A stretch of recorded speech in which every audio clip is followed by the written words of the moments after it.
Salut, c'est Trado, je suis content de vous retrouver pour la mise à jour de l'analyse technique de moyen terme pour le CAC 40, le DAX 30, le Dow Jones, le Nasdaq, le SP500 en CFD.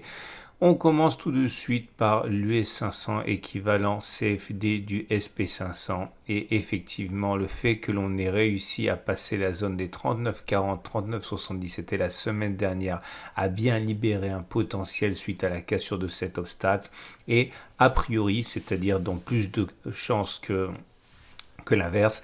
La résistance a changé de polarité, elle devient donc support. Ça s'est bien manifesté cette semaine par un petit retour dans la zone de support qui a ensuite servi de trampoline pour repartir de l'avant. Si on revient sur cette zone, il y a de fortes chances pour qu'il se produise la même chose. En tout cas, pour l'instant, la tendance donnée par la moyenne mobile à 7 périodes, la moyenne mobile à 20 périodes, la moyenne mobile à 50 périodes est sans ambiguïté. La tendance de court terme, la tendance générale et la tendance de fond sont toutes les trois haussières. Ceux qui veulent acheter sans doute attendent que l'on revienne sur le support hebdomadaire pour retenter de prendre le train en marche s'ils ne l'ont pas déjà fait. On regarde à présent Wall Street, l'équivalent en CFD du Dow Jones et le constat est le même. Comme on peut le voir, nous sommes dans une situation où le fait que l'on a cassé les 31 275 a libéré un potentiel. Là aussi, on a eu un throwback, un retour sur cette zone avant de repartir de l'avant. Nous avons donc une tendance qui est fortement haussière. On le voit avec la moyenne mobile à 7 périodes, la moyenne mobile à 20 périodes, la moyenne à 50 périodes qui sont toutes les trois ascendantes. On ne voit pas pourquoi on devrait privilégier la fin de la hausse au-delà d'une consolidation qui est toujours possible. Pour l'instant, il y a plus de chances pour que l'on n'ait pas fait les plus hauts plutôt que l'on ait fait les plus hauts. Un retour sur le support hebdomadaire des 31 275 serait d'ailleurs pour beaucoup d'investisseurs une occasion de renforcer, tout comme un retour éventuel sur les 29 660 ou les 29 586. On passe tout de suite au Nasdaq 100 sous forme CFD, à savoir l'USTEC 100. Et c'est la même chose, encore une fois, qui s'impose, à savoir l'idée que les tendances militent pour une tendance qui est haussière. Hein. Nous sommes au-dessus de la moyenne mobile à 50 périodes qui monte, au-dessus de la moyenne mobile à 20 périodes qui monte, et on est même repassé au-dessus de la moyenne mobile à 7 périodes. Celle-ci ne montant pas, on est donc en tendance de court terme qui est neutre, en tendance générale qui est haussière, en tendance de fond qui est haussière. Là encore, le retour sur le support, la zone des 12 000, 12 470 a servi de rampe de lancement, c'était une résistance qui a été cassée, qui a donc changé de polarité et on voit bien ce phénomène de changement de polarité lors des deux attaques baissières qui ont eu lieu la semaine du 1er mars et la semaine du 8 mars. Pour l'instant, rien ne nous empêche de penser qu'un retour sur la résistance hebdomadaire des 13 850, 13 900 ne se prépare. On verra ce qui se passera à ce niveau. On n'est pas sur des records historiques, hein, contrairement à ce qui se passe sur le SP et sur le Dow Jones, mais en tout cas, la rémission est en cours pour l'US Tech 100. On regarde maintenant le France 40.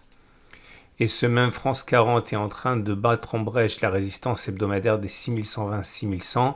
On verra ce qu'il se passera. Il est un peu tôt peut-être pour faire changer la zone de polarité et la mettre en support. Une fausse cassure est toujours possible. Il demeure que pour l'instant, on peut tout à fait envisager que cette résistance ait été cassée.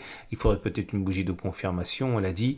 Et auquel cas, eh bien, au-dessus, on se retrouve avec une inversion de polarité de la zone des 6120, 6100 qui serait à même de permettre aux retardataires de rentrer, enfin à certains retardataires de rentrer, puisque ce serait normalement, encore une fois, une zone qui apporterait du soutien.